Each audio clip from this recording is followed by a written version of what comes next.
My husband's family snubbed me on the family yacht trip, but what I did next shocked every single one of them. I'm Harper Lane, 29, and I've been married to Rowan Whitaker for just over a year. When we first started dating, I never imagined I'd feel so out of place in his world. Rowan's family is old money, wealthy, and carries themselves with a kind of pride that makes you feel like an outsider if you don't belong. I grew up in a middle-class neighborhood, with parents who worked hard but lived modestly. I love my background, but stepping into the Whitaker world sometimes feels like walking onto a stage I wasn't cast for. When Rowan mentioned the annual yacht trip, I thought it would be my chance to finally fit in, to show that I could be part of the family, respected and accepted. I imagined sunny decks, laughter, and toasting to family memories.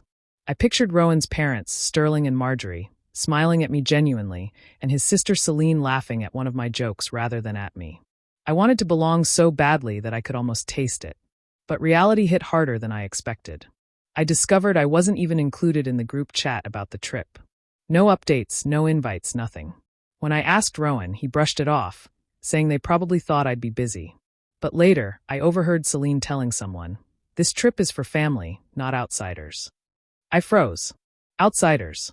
That word stabbed straight through me. Rowan didn't defend me, and his hesitation to challenge his sister made me feel even smaller. Even though I felt rejected, I refused to back down. I reminded myself that my marriage isn't just about surviving his family's opinions. I started thinking about how to navigate this carefully. I had to stay calm, observe, and find a way to prove I wasn't someone to be ignored or humiliated. My hope, my quiet determination, and my desire to be seen as part of this family kept me going, even as I felt the sting of their snubs. I knew that stepping onto that yacht meant more than just a vacation. It was a test. A chance to show that I could hold my own in a world that seemed designed to make me feel small. I told myself I wouldn't let their pride or dismissive attitudes define me. The trip was coming, and I planned to go, but this time, I wouldn't just be the quiet wife. I would make sure they noticed me, one way or another. By the time we set sail, I felt a mixture of anxiety and resolve. I didn't know exactly how the trip would unfold, but I knew one thing. I wasn't going to let anyone treat me like I didn't belong. I was ready to take my place, no matter how uncomfortable or shocking it might be for them. I first noticed something was off when I realized I hadn't received any updates about the yacht trip. Everyone else seemed to be in the loop, sharing plans and joking about who would bring what. When I asked Rowan, he waved it off, saying it must have been an oversight and that he'd tell his family I was coming. I wanted to believe him, but something in his tone didn't sit right. Later that evening, I overheard Celine speaking on the phone in the living room. I wasn't trying to listen, but the words caught me like a slap. "This trip is for family, not outsiders," she said, laughing lightly. My heart sank. Outsider. That's exactly how they saw me.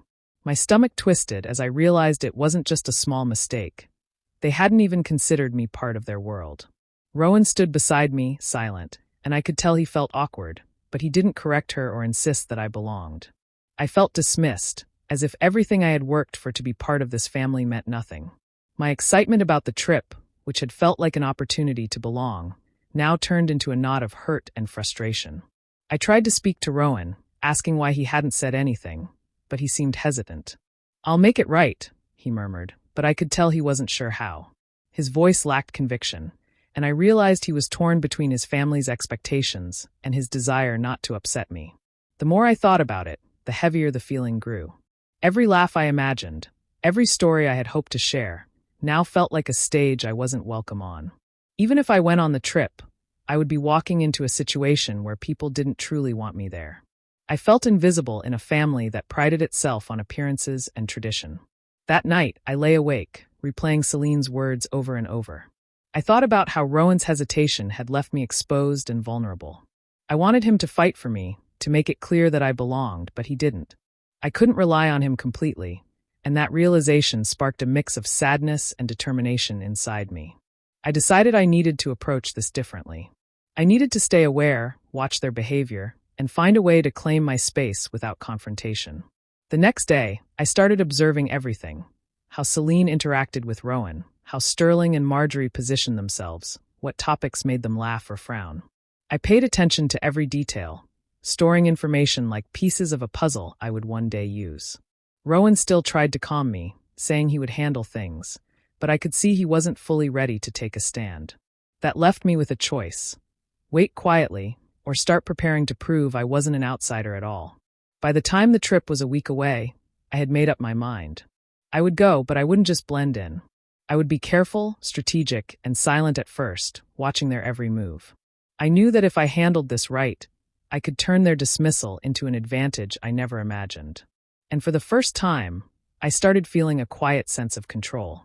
By the time we sat down to talk in the quiet of our living room, the truth hit me harder than I expected. Rowan's face was tense, and I could tell he was struggling with what to say. "My parents, they don't really think you fit in with our lifestyle," he admitted, his voice low. I froze. I had felt the cold distance from them before, but hearing it out loud made it undeniable. They weren't subtle about it either. They had told him I could join the trip if there's extra room, as though my presence was a mere afterthought. The word stung. It wasn't just that they didn't like me. It was the way they treated my existence as optional, something to be considered only when convenient. Every smile I had imagined from them, every laugh I hoped to share on that yacht, suddenly felt hollow. Rowan watched me carefully, as if my reaction might break him, but I could see something else in his eyes: hesitation, a desire to keep peace with his family rather than stand beside me fully. It became painfully clear that Rowan's priority was avoiding conflict with them. He wanted to smooth things over, to make the trip seem normal, but his approach made me feel small. He wasn't angry at them, wasn't ready to tell them their attitude was unacceptable. Instead, he was trying to balance his loyalty between his parents and me, and in the process, he left me questioning where I truly stood in his world. I thought about all the times I had tried to join family gatherings, to share moments with them, only to be reminded subtly that I didn't belong. Now, I understood their perspective wasn't just opinion. It was a judgment that had seeped into Rowan's decisions as well. Even though he loved me, his desire to keep his parents happy made him hesitant to defend me. That hesitation felt like betrayal. Sitting there, I realized I had a choice. I could let this weigh me down, feel hurt, and retreat, or I could see it for what it was: a weakness I could navigate. If Rowan wouldn't fight for me, I had to find another way to assert myself. I couldn't control his family's feelings, but I could control my actions, my response, and how I allowed their dismissal to affect me. For the first time, I thought about strategy. I had always been careful, observing, listening, and noticing patterns. Now, it wasn't just curiosity, it was preparation. I needed to understand their dynamics, their weaknesses, and where I could step in without confrontation at first. The betrayal stung, but it also lit a spark. I wasn't going to be treated like a guest or an afterthought. I would prove that I belonged, not by demanding acceptance, but by positioning myself in a way that made them notice me differently. Rowan might not be ready to defend me, but that wouldn't stop me. Their judgment was a challenge I intended to meet head-on, and I felt the first stirrings of determination that would carry me through what was coming. I decided to go on the yacht trip, telling myself I wouldn't let anyone make me feel invisible. As soon as we stepped on board, I realized it wasn't going to be easy. The Whitaker family had a way of making me feel like an outsider without ever saying it directly. During meals, I found myself on the edge of the table while everyone else laughed and shared stories. Their jokes had a way of including me just enough to remind me I wasn't really part of their world. Celine made the subtle digs most often. She'd comment on the way I held a glass or the way I dressed, always with a polite smile but a tone that made it clear she thought I didn't belong. One evening, as we watched the sunset, she said lightly, "It's funny how some people never grow up on the water. They just don't understand it." The word stung. I tried to laugh it off, but inside I was boiling. I wasn't just being ignored. I was being judged for everything about me that was different from them. Rowan noticed my discomfort, of course, but he stayed quiet. I could see the conflict in his eyes. He wanted to defend me, I could tell, but he also didn't want to upset his family. His hesitation frustrated me. I had hoped that being his wife would mean we faced situations like this together, but it was clear I would have to handle this on my own. Even as I felt dismissed, I refused to let it break me. I reminded myself why I was there: to observe, to learn, and to find my footing. I watched how they interacted, the small ways they showed privilege and superiority, and how easily they assumed their opinions were truth. I paid attention to every glance, every smirk, and every word that hinted at judgment. It was exhausting, but I needed to see it all clearly if I wanted to change the balance later. I started to notice patterns. Celine's comments were often timed to make me feel out of place. and her parents laughed at the right moments to reinforce it. Rowan's silence created space for them to continue, but it also gave me an opening. If he wouldn't intervene, I could quietly gather the information I needed, figure out where the cracks were, and wait for the right moment to act. By the second day, I felt a mixture of anger and focus. I wasn't going to get caught up in petty arguments or let them see me falter. I stayed calm, kept a friendly demeanor, and participated only when it suited me. It was a careful balance, being visible but not vulnerable, polite but not submissive. Even though the snubs continued, I began to feel a sense of control. I realized that their attempts to make me feel small were predictable, and that predictability gave me power. The yacht, which was supposed to be a symbol of exclusion, started to feel like the place where I could quietly plan my next move. I wasn't just surviving their judgment, I was watching, learning, and preparing for what was coming. That night, dinner felt heavier than usual. The yacht's dining room, usually filled with chatter and laughter, seemed colder to me. Celine was relentless, and I could sense she had been waiting for an opportunity to strike. "So, you're an occupational therapist?" she asked casually, her voice dripping with false curiosity. "That's cute, I guess, compared to real professions." Her smile was sharp, as if she knew exactly how small her words made me feel. Sterling chuckled quietly, Marjorie smirked in agreement, and Rowan shifted in his seat, avoiding my gaze. I tried to respond lightly, but the words stuck in my throat. Their combined expressions made it clear that they thought my career, my work, and even my ambitions were beneath them. Every fiber of me wanted to defend myself, to make them see that my accomplishments weren't trivial, but Rowan's nervous silence made it impossible. He wasn't helping, and in that moment, I realized I couldn't rely on him to shield me from their contempt. I excused myself under the pretense of getting water, but once inside my cabin, the weight of everything crashed down on me. I sank onto the edge of the bed, my hands covering my face. The tears I had been holding back spilled freely. I felt a mixture of humiliation, sadness, and frustration. The people I wanted to connect with, to be accepted by, had made it abundantly clear I didn't belong. Rowan's inability to stand up for me felt like a betrayal. As I cried, I reflected on how far I had come, and yet how powerless I felt in that room. The yacht, the trip, even the marriage I had thought would be a source of strength suddenly felt fragile. I questioned everything: my place in this family, my future with Rowan, and whether I could endure constant dismissal. It was a breaking point, a moment when the disappointment and rejection became too much to bear silently. But through the tears, a small spark of resolve began to grow. I realized that crying wasn't weakness. It was clarity. I could no longer allow myself to be a passive observer in my own life. If Rowan wouldn't fight for me, I had to find a way to protect myself and reclaim my dignity. The humiliation I felt could be transformed into strategy, the pain into focus. I wiped my face and took deep breaths, steadying myself. The cabin, though confining, became a place to regroup. I made a quiet decision. I would not let Celine, Sterling, or Marjorie define my worth. I wouldn't allow Rowan's hesitation to determine how I felt about myself. Instead, I would observe, learn, and wait for the right moment to act. By the time I left the cabin, I felt a subtle shift inside me. The fear and despair had been replaced by determination. I knew the road ahead would be difficult, but for the first time, I understood that I didn't have to bend to their expectations or endure their contempt silently. I could face them on my own terms, and that thought gave me a quiet but powerful sense of control. After that night, I knew something had to change. I couldn't keep letting them belittle me and control how I felt. Every sarcastic comment, every laugh at my expense had built up inside me, and I realized I wasn't going to endure it silently anymore. I wanted to regain control, to turn the situation around without losing my composure or dignity. The humiliation had lit a spark inside me, one I couldn't ignore. As I paced the cabin, my mind replayed bits of conversation Rowan had shared with me in private. He had once mentioned, casually, that Sterling's investments weren't as secure as everyone believed. At the time, it seemed like a minor detail, a small vulnerability in a family obsessed with appearances. But now, in the context of everything that had happened, that detail felt significant. I realized there was a weakness in their carefully maintained image, and I could use it if I approached things carefully. I started planning quietly, not out of spite, but to protect myself and assert my presence. I didn't want confrontation in public, and I didn't want to create drama that would make me look desperate. Instead, I wanted to shift the balance subtly, in a way that would make them see me differently, without giving away my intentions too soon. The more I thought about it, the more a strategy began to form. I would observe, wait for the right moment, and then act with precision. I reflected on everything I had learned from watching them.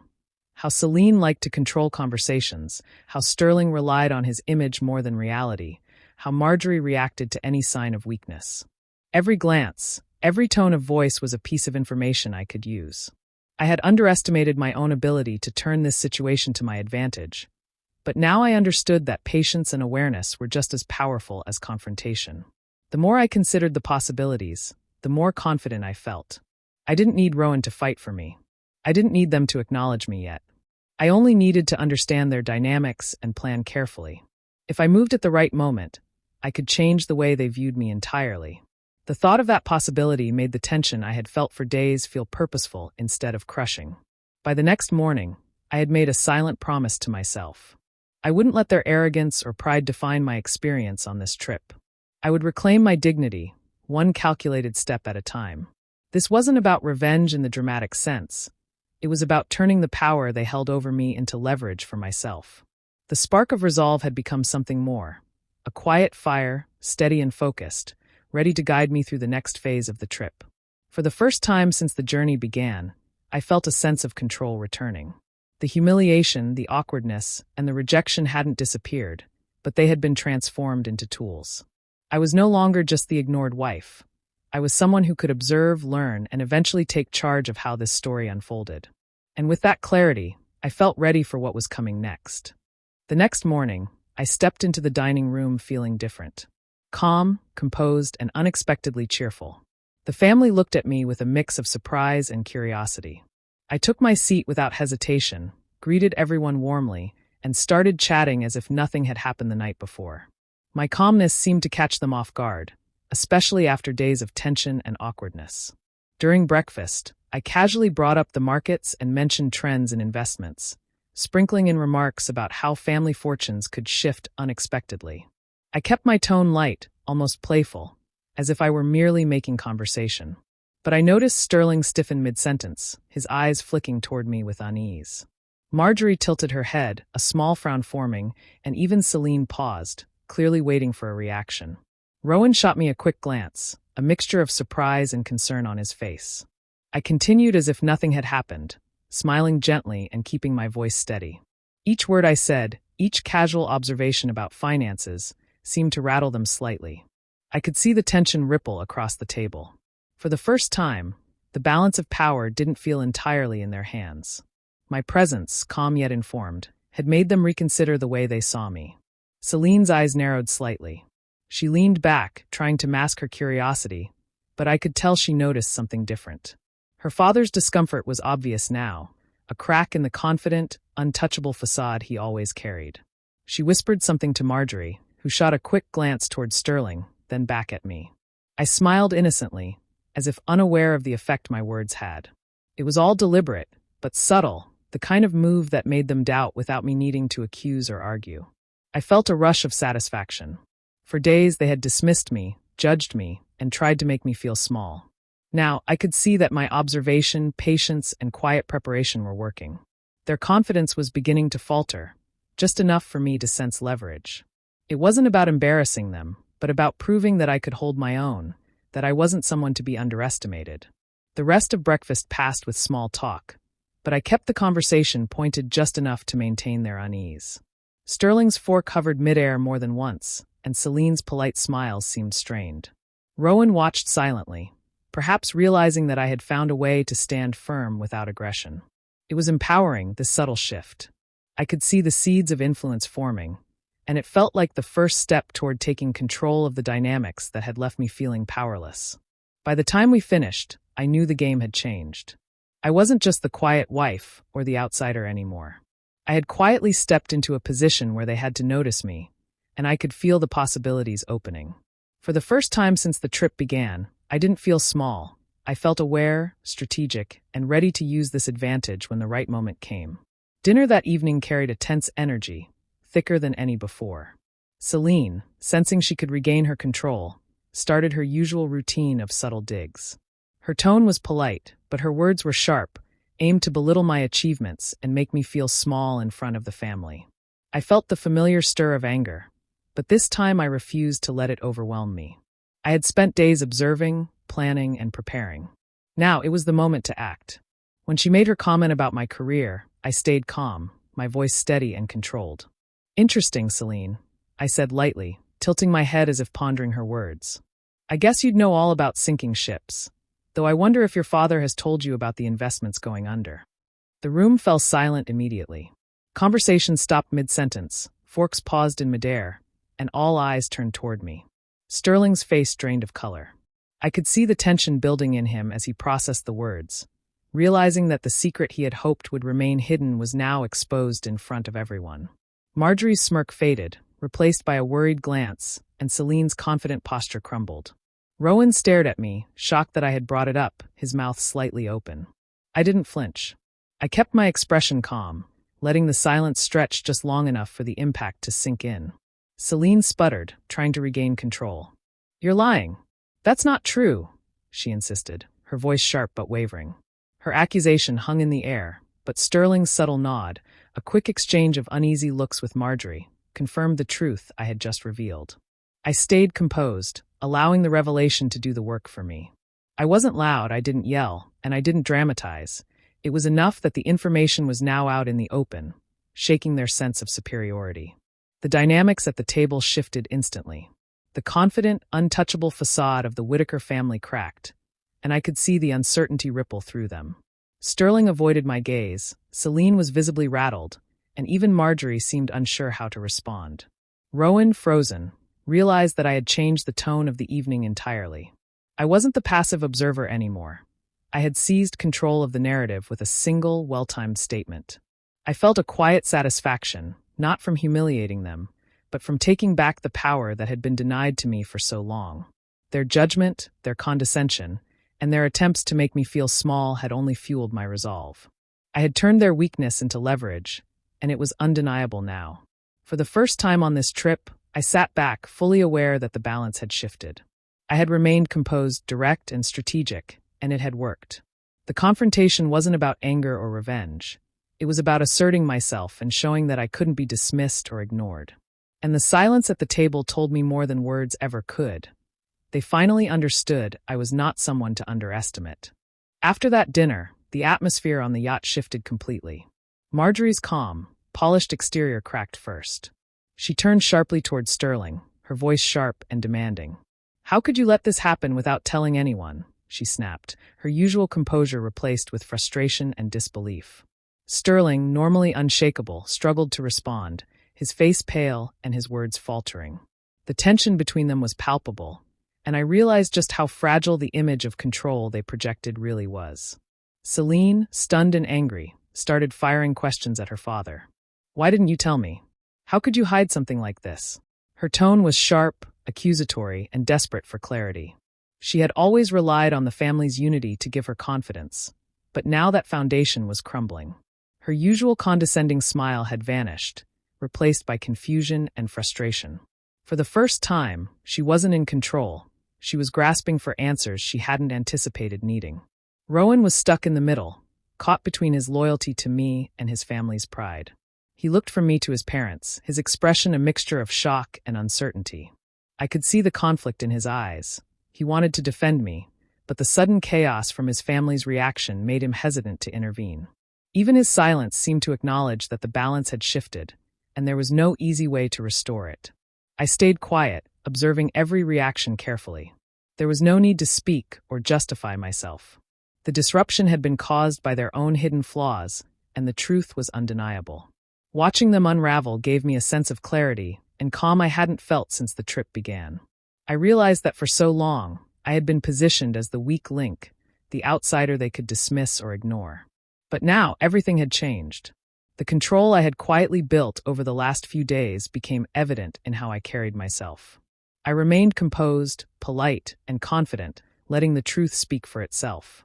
Sterling's faltering words, Marjorie's sharp frustration, and Celine's frantic questions highlighted the power shift clearly. I wasn't reacting out of anger or spite. I was observing, understanding, and letting their reactions confirm the leverage I now held. As the conversation continued, I could feel the weight of their expectation to dominate me slipping away. The Whitaker family, who had prided themselves on control, were no longer the authority in this situation. The quiet patience, the careful observation, and the strategic timing of my actions had placed me in a position they couldn't ignore. By the end of the evening, the family was fractured, tense, and unsure of how to move forward. I, on the other hand, felt a sense of satisfaction and empowerment. I had shifted the dynamic without raising my voice or creating chaos. Instead of being the one overshadowed, I was now the person who held the upper hand calmly and deliberately as they struggled to regain control. The last morning on the yacht felt different from all the others. The usual chatter and lightheartedness were gone, replaced by quiet tension and awkward glances. Sterling avoided eye contact, Marjorie sat stiffly at the table, and even Celine seemed subdued, her usual confidence noticeably shaken. The trip that had started with subtle humiliation and exclusion had ended with a shift so complete, it was almost tangible. Rowan and I stood on the deck, watching the sun rise over the water. I turned to him, steady and composed, and said, "If you want a wife who bows to them, you married the wrong woman." My words hung in the air, calm but firm. He didn't respond immediately. I could see the weight of realization settling on him. All the times he had hesitated, tried to balance loyalty to his family with his marriage, led to this moment. He now understood that he had to make a choice. Continue prioritizing his family's approval or stand fully with me. I saw the conflict in his eyes, a mixture of respect, regret, and shock. He had witnessed how I had navigated their snubs, their judgment, and their attempts to make me feel small. He had seen me quietly assert myself, transform humiliation into strategy, and gain a presence they couldn't ignore. I could tell he realized that this wasn't about defiance or confrontation. It was about dignity, strength, and self-respect. I took a deep breath and stepped toward the yacht's railing, letting the breeze wash over me. The weight of the past few days, the tension, the judgment, the subtle attacks, was finally lifting. I felt a freedom I hadn't expected, a sense that I was reclaiming control not just over the trip, but over my own place in the family and in my marriage. Rowan stayed behind for a moment, conflicted, but I didn't wait for his answer. I knew my stance was clear, and that was enough. As I stepped off the yacht, I held my head high. I didn't look back. The Whitakers were left to face the reality of what had happened. Their carefully constructed image of superiority had been shattered quietly but decisively. I had exposed their vulnerabilities, their secrets, and their inability to truly control the narrative. The family, who had tried to make me feel insignificant, now had to acknowledge that the woman they dismissed had outmaneuvered them without raising her voice. The air was still, almost heavy with the tension of their unspoken acknowledgement. I felt calm, empowered, and proud. The journey had not just been a trip on water. It had been a lesson in resilience, observation, and patience. I had discovered a strength within myself I hadn't fully realized before, and I knew that no one's judgment could diminish it again. Walking away, I felt the satisfaction of having reclaimed my dignity. I had faced a family determined to belittle me, stood my ground, and emerged with clarity and control. The Whitakers might still hold wealth and social status, but I had something they couldn't take away: self-respect, confidence, and the knowledge that I would never be underestimated again. Do you think I made the right choice by standing up to Rowan's family, or should I have tried harder to fit in? I'm really curious to hear your thoughts, so please share your opinion in the comments. And if you want more stories like this, don't forget to subscribe and hit the notification bell so you never miss a story.